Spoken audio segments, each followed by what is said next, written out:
Now, this is not going to be fairly simple, so make sure that you don't have a big follow through or, you know, damage your car when you do this, right? But you're going to have to hang on to the bolt and the steering wheel at the same time.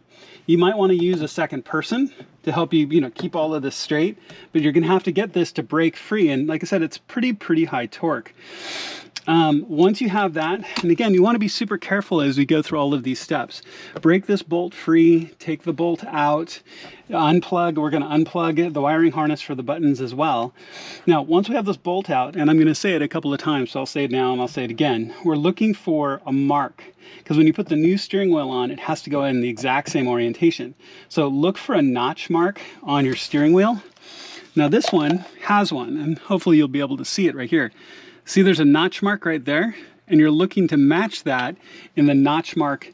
Once this bolt comes out, you should be able to see on the steering column, the geared part of the column, you should be able to see a notch as well. If there isn't, you have to use a Sharpie and mark it so you get it lined up. Now, most of the time there is a mark on both, so you can line it up perfectly. Okay, so go ahead and use a long breaker bar and get this to break free. It should be something like 80 Newton meters, I believe.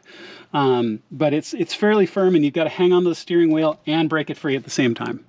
Okay, so really what I ended up doing was aligning the breaker bar, holding it, making sure it was straight, holding it, bracing it with my hand, which is off camera. I get it, my left hand's off camera. And then holding the steering wheel and bracing it with my legs, and then and it didn't take a lot. It was just kind of like pop, and then it broke free.